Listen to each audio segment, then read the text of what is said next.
Your commentary was just fabulous. A wonderful way to get to know where the consumer is headed.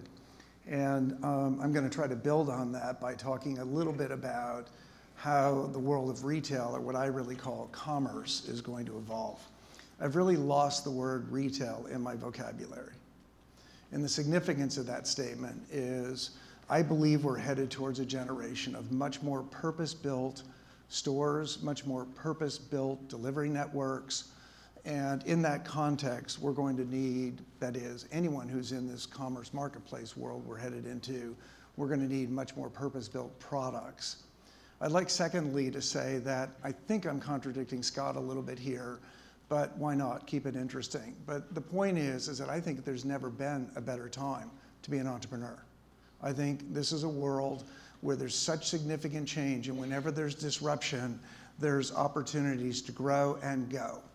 And secondly, as I'll describe, just from an experience point of view, what I've observed over the last couple of years is maybe in my 30-year career, the most important window for people who really have good ideas, that can act quickly, that don't get too married to that idea, but they can scale the idea and they can build it up the S-curve, and then they can jump to the new S-curve. And the agility we have to scale and build, jump, scale and build, is really the core competency, as I'll try to amplify in the world of commerce that we're headed into. Thank you for the photo yesterday. I thought it was pretty funny. So I've been at Harvard Business School for a couple of years, Harvard University for about 4 years now.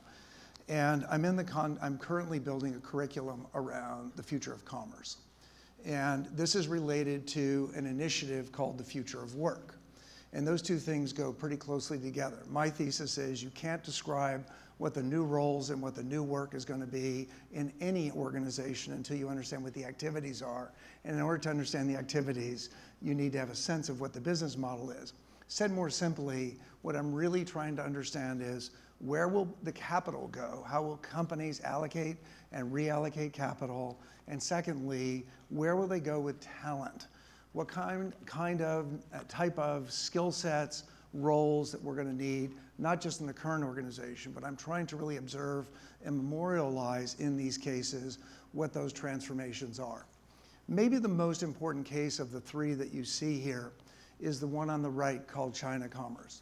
The one on the left, called the Future of Commerce, is really an attempt to document and memorialize a lot of what we observe. Most of you would read that and say, yep, that's what's going on, that's what I've observed. But what we all need to come to realize, and I was listening for very carefully this morning, is maybe the most important context for US commerce is not what's happening here, it's really what's happening outside the US. And so in my comments that follows, I have a case today called China Commerce. And the importance of the China market is really, I'd argue that the size and scale of these marketplaces in Asia, Alibaba, Jingdong, Dada, all the big players in Asia are 3 to 5 years ahead of anything that was discussed this morning about digital commerce. That's a big competitive advantage. And to study how companies like Walmart and Target and others are competing in the US is not yet aligned with what, for example, companies like Walmart and the way they've positioned themselves in China. If you want to see the future, don't go to Bentonville, go to Shanghai. The business models are completely different, and it is, I believe, the future. So as we sort of move through this, I'd like to quickly make 10 points this morning. I'm going to try to move fairly quickly through these. Many of you have heard me talk about the first point, organizing your thinking around the evolution of retail. As I've suggested, just like, for example, in the entertainment industry, companies like Netflix, they've been through a couple of S-curves. They were distributing DVDs, and then they went into the streaming business. And they've got competitors now that are taking the distribution of entertainment in lots of different ways. So as companies go through S-curves, they have to reallocate their capital and their talent. In my career, I've seen 4 S-curves in the retail industry. When I first started, this was a highly fragmented industry. lots of local and independent retailers. No individual company had enough scale or enough power in the value chain to leverage themselves against a brand or against a supplier. So companies like Unilever and others had a lot of influence and control, and distributors, as you all well remember. That was substituted, as you all well know, by big box retailers and large specialty retail chains. Companies like Walmart and Costco, names that we know from around the world, that really aggregated the volume of the preceding generation of stores. Walmart didn't create demand, they took demand. And they aggregated that in an entirely different way at the item level. And when you create, as you all well know, scale at the item level, you create entirely new economics.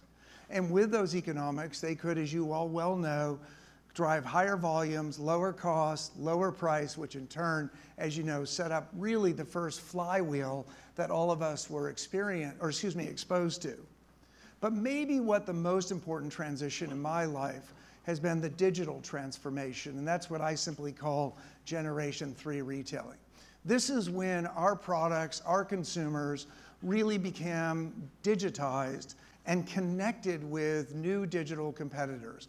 Marketplaces such as Amazon, marketplaces such as eBay, obviously gave buyers and sellers new ways to connect with one another. And for many of you here in the store who've always thought the most important thing I could do is control the shelf, because as Procter & Gamble called it, that's where the first moment of truth was.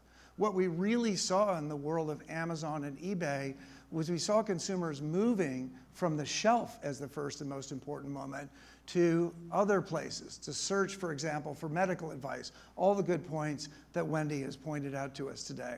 And so we also saw the rapid growth of what I'll simply call intermediaries, large-scale companies who aggregate audiences and direct those audiences to a brand or a retailer. Companies like Facebook, companies like Google, they're in the business of aggregating and directing consumers. And of course, I'll amplify in a second, we saw the emergence of last mile networks, where I'm a little bit different view than Scott today, in that I believe last mile networks are the most important thing that's happening in the value chain. Nothing will reshape the nature of store networks, especially in sort of ring 1, 2, and 3 around large metropolitan areas, in terms of how consumers connect with the brands that they want to. And of course, we all know the role of influencers. So I think of Generation 3 as sort of being the first entree into digitization. I think of it as initial commerce. Companies like Kroger took their time, other companies jumped in, but as we came to the end, and we are coming to the end of this generation, what we can clearly see is that everybody has introduced a level of digitization, recognizing that some 25% of their current sales may be sold as part of a store activity, but the consumer will connect, order, buy that product perhaps in a very digital way, as opposed to walking through the store. But that's not my story. That's not why I'm here today, because all of that has already happened. Do we agree? This has all happened. So the business question for all of us is, where is this going? And I think where we're going is to an entirely new space. And I think it's a space where there'll be 25 really large digital platforms. I call them unified platforms, which I'll describe briefly. And I think the best example of this today is Alibaba.com. I also think what I call the Walmart Federation in China is the second best example, as they align with their partners, Jingdong and others, as you all well know, to compete differently in that world ahead. So the transition that we're going to make is we will begin to see the evolution and the expansion of very large digital platforms. And this is where I, in a sense, I'm a counterpoint to Scott. Scott's arguing for the breakup, in a sense, of these large digital properties. Well, in a sense, what I'm suggesting is what we're going to increasingly be competing against are with these very large-scale integrated platforms, where if you look at the top third of this slide, what you'll notice quickly is that these are sort of all the consumer-facing capabilities. But what's distinctive in a company like Alibaba is they obviously have an entertainment capability in the upper left-hand corner that's all about frequency, bringing the consumer a little bit of stickiness. In the middle, you'll see they're not just a single marketplace. That's the same way of saying Kroger's not a single store format. They have 26 store formats. In the world of Alibaba, they're not a single marketplace. They have 9 or 10 different marketplaces. Some are B2B, some are P2P, some are B2C, some are China only, some are intended to be multinational or global in their intent. If you're a seller connecting with this kind of ecosystem, you have many, many different communities that you can connect with. And of course, things like local services. The top third of this slide is the real new business model that I think we're going to encounter in the world. I know we're going to encounter in the world ahead. This is what's not in the US that is coming to the world today. What you see on the lower 2/3 of this slide is all the enabling capability. And what's so brilliant about this capability, whether it's cloud computing, whether it's marketing services, whether it's their logistics networks. My gosh, Troy and I were in a room with a person who was running this large, in a platform like this, running a large local delivery network. And that morning, he had 4 million delivery people on the road. That morning, 4 million deliveries were happening at that moment, all of which were visible digitally in terms of where that driver was, where that order was. This infrastructure is very large, it's very transparent, very accessible, and in that instance, and all of you know that payment models are really the nose cone for a lot of these companies. There's nothing more interesting in the work that we've done with Alibaba, a case that I'm currently writing, than learning about Alipay, a 7 or 8 year old business with 600 million users. 7 years. And this is a business that I believe collectively, this is the kind of platform that Walmart's competing with. This is the kind of platform that candidly companies like Kroger are going to have to decide, am I going to be this business or am I going to ride on top of this business? And the significance of that decision is profound.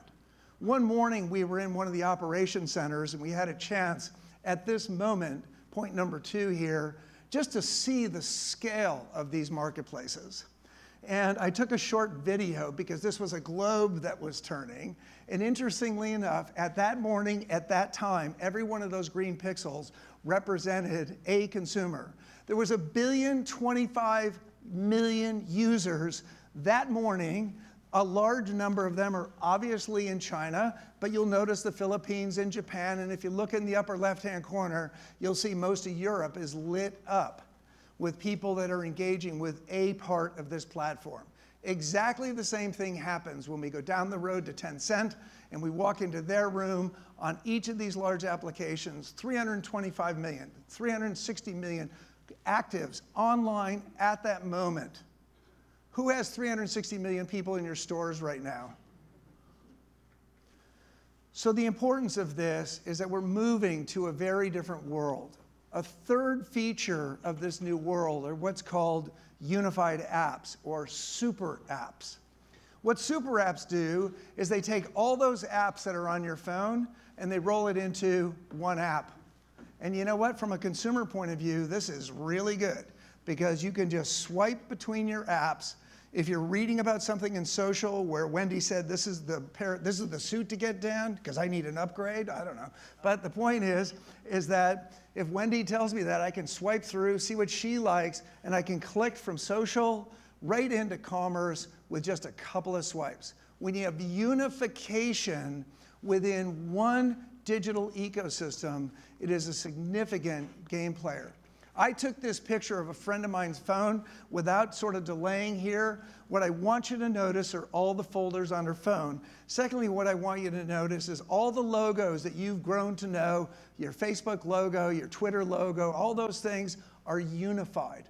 They're being run on one platform, and therefore, if you really step back from this, every application, especially your social apps, which are embedded here, become a big influencer in what people buy and how they buy them.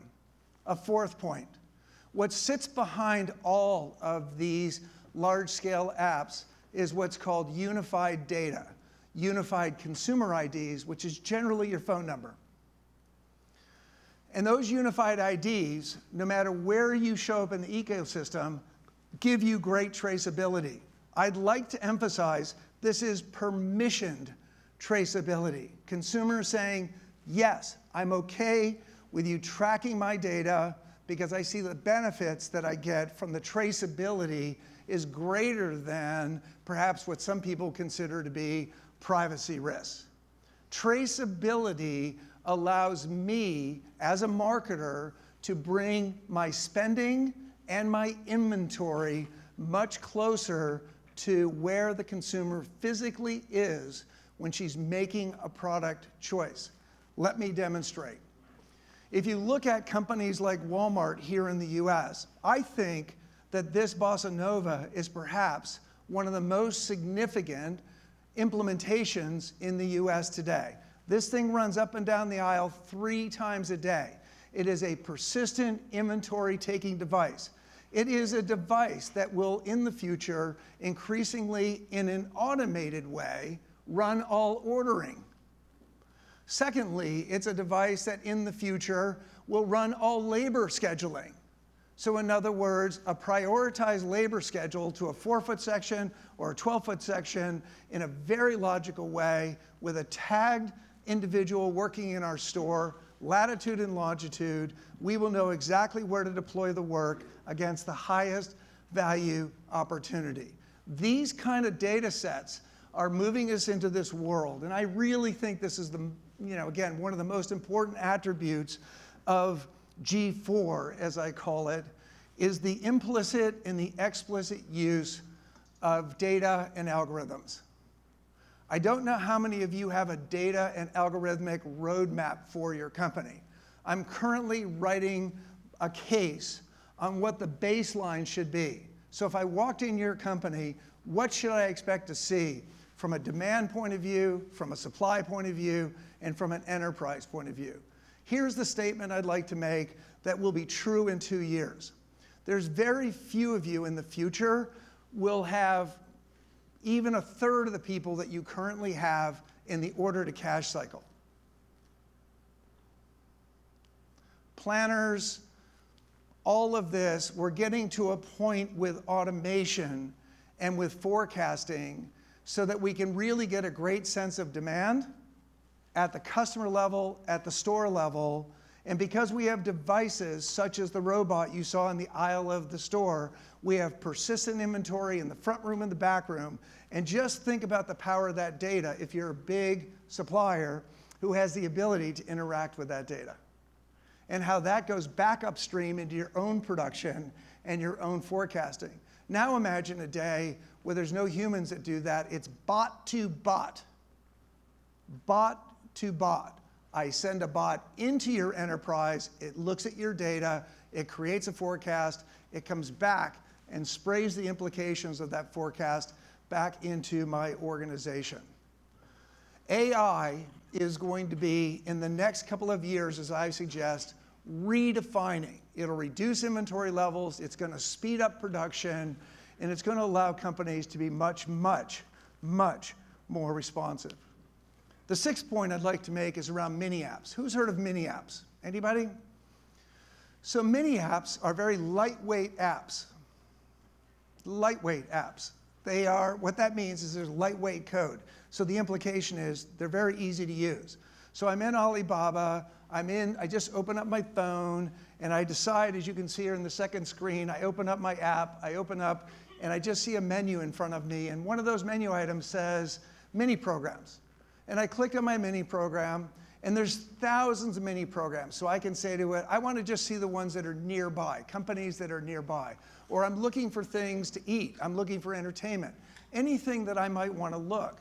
And what you'll see in markets like Southeast Asia, and you'll truly all across Southeast Asia and in China, is you'll see that retailers like Walmart have taken advantage of these. In this case, they've embedded in their mini app a location-based scan and go app. Because I know where you are, When you come in my store and you open up the mini app, the Walmart mini app, I'm ready to scan and go for the merchandise that's in that store. So I scan, box, scan, bag, and I leave. Mini apps have an incredible capability. They're not yet here in this marketplace. Google is the only company I know that's currently developing them, and it's most likely that Alipay will be the nose cone that Alibaba, for example, will use coming into this market, into Mexico, into Canada, and then they'll put mini apps within that. Mini apps are really important changes in the way that we create demand. You might not need a website. You might not need what you would consider a heavyweight app for your brand and your company. You might find out that you're creating thousands of mini apps, and this is another point that I sort of have a different view than Scott. I think we're going to need content creators more than ever. People who actually know how to parse the data, look at individual consumers, write the words, really know how to position. So I think these soft skills are going to, these hard skills such as creative writing are going to be super important in the world ahead. As I come to the end of my comments here, I'd like to say another capability is this movement away from item detail pages, a movement away from text-based and image-based marketing. And if you've ever been on Taobao Live, what you'll realize very quickly is that anybody can be an entrepreneur. Anybody. All we have to do is launch our Taobao app, and we can begin to promote. So if I wanted to resell Wendy's shoes here today, she would give me a shoe. I could open my Taobao app, as we did in a classroom recently. And in this one classroom where we had this woman from New Jersey who sells purses, she opened up the app, and in the course of about 20 minutes, she sold $10,000 worth of purses. How many of you have sold $10,000 in the last 10 minutes? She sold them in China, where she's never been. Does $2 million a year on Taobao Live. She's never been there. So the interesting thing is the world is moving. Purpose-built stores. I think all of us, again, I'm using my own career. When I started, there were specialty stores of all types. And yet, then we moved to sort of the one-stops, the Costco's, the Kroger's, these big box retailers we've talked about. And then a sort of a G3, we moved into this hybrid world. And finally, the world that we're moving into today is one that's consistently sort of called new retail. The way I want you to think about this is these are very purpose-built stores. How are they purpose-built? Please look at the upper left-hand corner. The world leader in purpose-built stores is what's called the Hema or Hippo store. If you just Google that, you'll see it all over the web. It is today only in China. This store, their brand promise is for 6,000 SKUs, 30 minutes if you live within 3 kilometers of the store. These are neighborhood distribution nodes. Don't mix this up. This is not a store. This is a distribution node. 6,000 SKUs. And if you're willing to live with next day distribution, I have another 15,000 SKUs that I'll get you within 24 hours. So 21,000 items within 24 hours, 6,000 of which I'll get you in 30 minutes. 30 minutes mean from the moment I get that order, I have about 5 minutes to pick that order and stage it in the back of the store. And then I have about 25 minutes to deliver that. Who can do that today?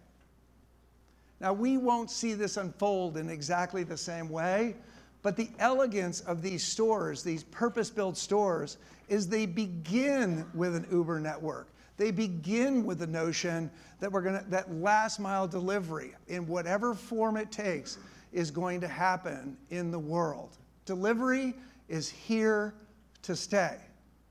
The capitalization story that you heard this morning and the big bust that they're going to be, I can't disagree with that. What I can say is that large companies here in the US are redesigning their companies and redesigning stores so there's much more edited inventory. And if you actually look at the store design, from the back end of the store to the front end of the store, here's the punchline. Everything that comes in the back end of the store, 60% of it is going to go out the back door as a delivered order, 60%.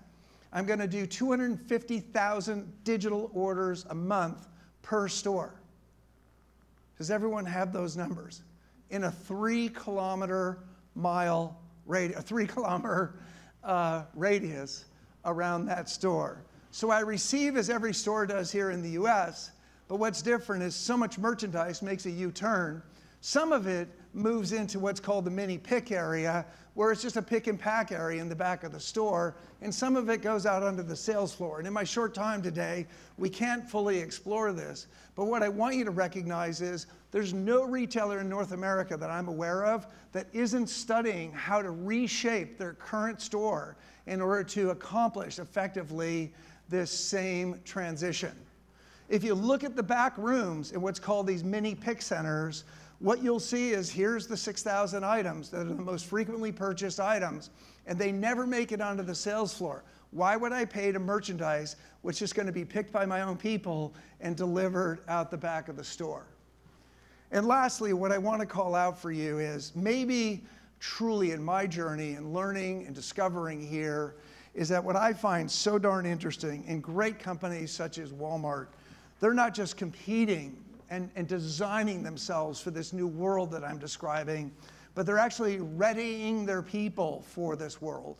And one of the ways they're doing that is they're taking all this big data and all this analytics, and they're finding simple ways to deliver this data to the associate in the aisle where they can have the greatest impact. The next time you visit your local Walmart store, take a look at the devices and the phones that the actual associates are working with, and look at the kind of information they have on demand in the aisle.